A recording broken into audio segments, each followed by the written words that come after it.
وقت کے عظیم امام غالباً امام احمد ابن حنبل کی بات ہے،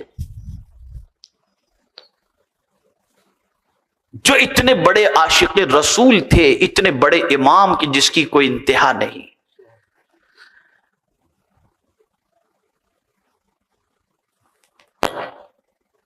اور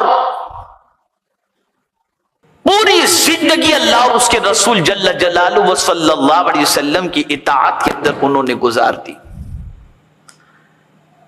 لیکن جب آخری وقت آیا نا تو کیا ہوا جانتے ہیں آپ؟ موت کے وقت کی کیفیت بڑی خطرناک ہوتی ہے، بہت خطرناک ہوتی ہے. خود رسول اعظم صلی اللہ علیہ وسلم دعا کرتے تھے، اللہم ہون علی سکرات الموت، اے اللہ موت کی تکلیف میرے لیے آسان فرما. یہ امت کی تعلیم کے لیے تھا تاکہ دعا کرتی رہے. تو حضرت امام احمد ابن حنبل رضی اللہ تعالیٰ عنہ کا جب وصال کا وقت آیا تو اس وقت انسان کو بڑی پیاس لگتی ہے. جب سکرات کا وقت ہوتا ہے نا بہت پیاس لگتی ہے. یا ایک بات بتاؤں، جو بے نمازی ہوگا نا سکرات کے وقت سمندر کے پانی پلا دو اس کی پیاس نہیں بجھے گی. سکرات کے وقت پورے سمندر کا پانی پلا دو اس کی پیاس نہیں بجھے گی.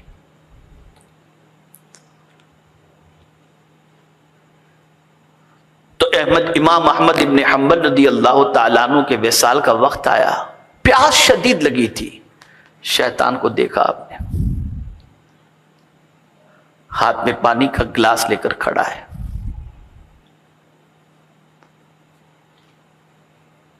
اور یہ سکرات کی جب کیفیت تھی اس کیفیت کے سلسلے میں خود انہوں نے ہی بتایا، حضرت امام احمد ابن حنبل رضی اللہ تعالیٰ، وہ وقت گزر گیا ان کا سکرات کا جب تھا تو پانی لے کر شیطان کھڑا ہے.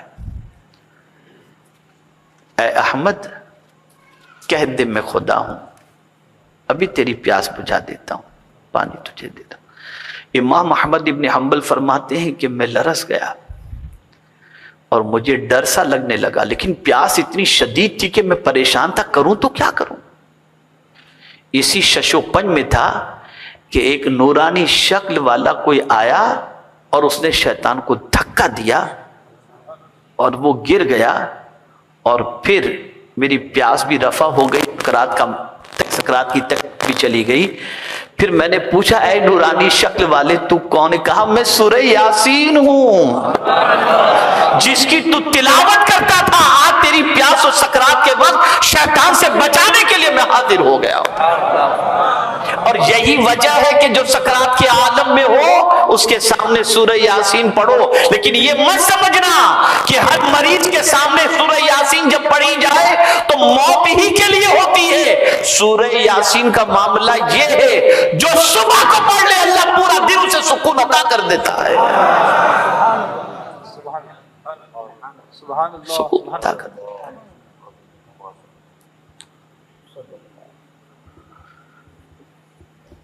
مسلمانوں ہوش کے ناخن لو. پتھر بھی اللہ سے ڈرتا ہے. پتھر جانتے ہیں آپ، یہ پہاڑ جو ہے نا، آپ تو جاتے ہیں ذرا دیکھیں کیا کہتے ہیں حافظ صاحب اس کو، میں بھی بھول گیا، میں بھی دیکھ کے آیا ہوں، نائگرا فال. آپ جاتے ہوں گے یا گئے ہوں گے کینیڈا وغیرہ تو وہاں نائگرا فال ہے. ادھر امریکہ کی سائڈ میں، ادھر کینیڈا کی سائڈ میں بھی ہے. وہ پہاڑ سے پانی کا چشمہ اترتا ہوتا ہے، آدمی دیکھتا ہے کیا خوبصورت ہے. آپ کو معلوم ہے یہ کیا ہے؟ یہ آنسو ہے پتھر کے. میں نہیں کہتا، قرآن کہہ رہا ہے.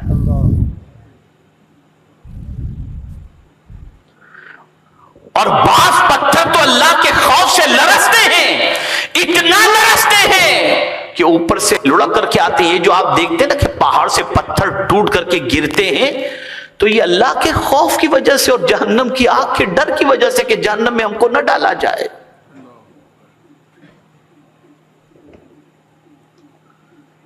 انسان تو اتنا پتھر دل ہو گیا کہ اللہ خیر فرمائے.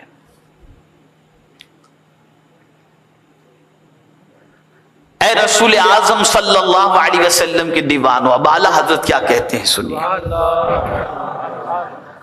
اعلیٰ حضرت عظیم البرکت امام عشق و محبت کہتے ہیں کہ جو شخص اللہ کی بارگاہ میں یہ دعا کرے، اللہم اجرنی من النار، اے اللہ مجھے جہنم کی آگ سے بچا، تو جہنم خود قیامت کے دن اللہ سے کہے گا اے اللہ مجھے اس سے بچا لے۔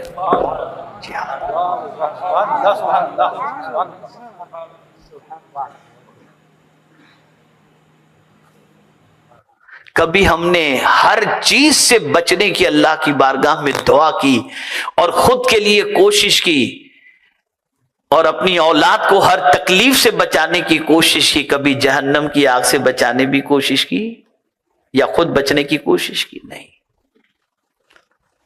بچو، اس کے لیے کوشش کرو، اس راستے پر مت جاؤ جس راستے پر جانے کے بعد جہنم استقبال کے لیے تیار ہو۔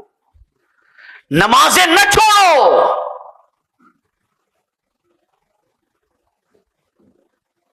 جھوٹ غیبت چغلی ان چیزوں سے پرہیز کرو، پیاز اور سود کے کاروبار سے پرہیز کرو،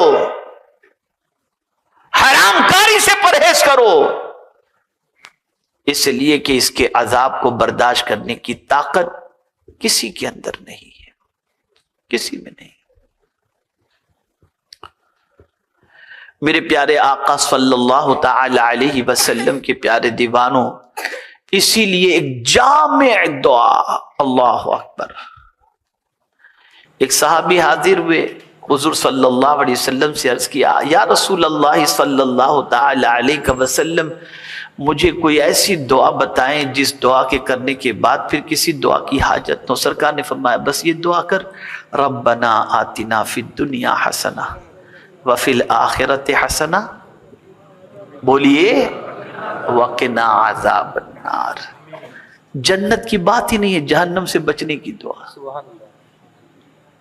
یہاں ہم جنت ہی بانٹ رہے ہیں، جہنم سے بچنے کی بات ہی نہیں ہو، تو ایسا سمجھتے کس کی طاقت کہ ہمیں کوئی جہنم میں ڈال دے؟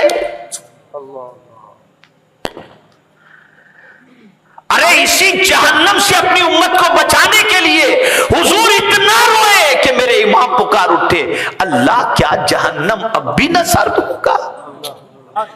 رو رو کے مصطفیٰ نے دریا بہا دیے اسی جہنم سے۔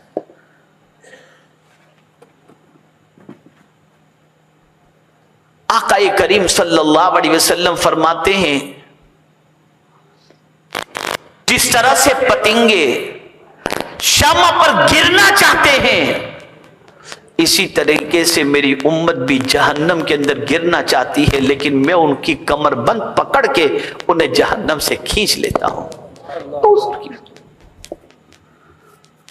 بچو، جہنم سے بچنے کی کوشش کریں آپ اور ہم سب۔ ہر اس راستے پر چلنے سے بچو جو راستہ جہنم کی طرف لے جاتا ہو، ہر اس طریقے سے بچنے کی کوشش کرو جو طریقہ جہنم کی طرف لے جاتا ہو، ہر اس گناہ سے بچو جو گناہ جہنم کے دروازے تک گھسیٹ کر لے جاتا ہو۔ میرے پیارے آقا صلی اللہ تعالی علیہ وسلم کے پیارے دیوانوں، جب ان جلسوں میں آؤ تو ذہن بنا کر کے آؤ کہ اللہ اور اس کے رسول کے فرمان پر عمل کرنے کی نیت سے ہم جلسوں میں جا رہے ہیں، اور جو کچھ ہمیں بتایا جائے گا اس پر عمل کر کے اپنی آخرت کو سنوارنے کی کوشش کریں گے۔